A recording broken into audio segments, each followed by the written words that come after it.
cette série de vidéos sur la confiance en soi. Aujourd'hui, j'aimerais te livrer une clé qui est en rapport avec l'estime de soi et la vulnérabilité.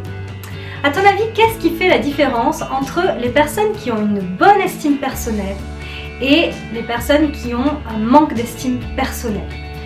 Alors, il y a plusieurs différences, mais il y en a une en particulier qu'une chercheuse d'ailleurs en psychologie a décelée en faisant une étude justement sur la vulnérabilité. C'est qu'elle s'est rendue compte que les personnes qui avaient une bonne estime personnelle, eh bien en fait, elles avaient connaissance pleinement de leur fragilité, de leurs failles.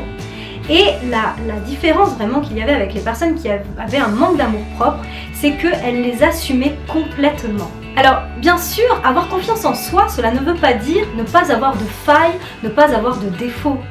Cela veut tout simplement dire que, eh bien, on les connaît et on les assume pleinement. Nous sommes tous des êtres imparfaits, hein, la perfection n'existe pas, on a tous des failles, des fragilités. Le tout, c'est de seulement les reconnaître et de savoir vivre avec. Donc finalement, je pense que ce qui peut aider aussi, c'est de prendre conscience que la vulnérabilité aussi, c'est ce qui fait notre charme. Ça peut être un atout et une force. Donc vois finalement tout ce qui peut apparaître comme des défauts, des fragilités, comme aussi voilà, ce qui fait vraiment ton unicité, ton charme. Vois ce que tu peux en tirer en fait de positif. De toute façon, les défauts, c'est le revers des qualités, c'est-à-dire, moi je vois ça un petit peu comme une pièce de monnaie. Un défaut peut devenir une qualité et vice-versa.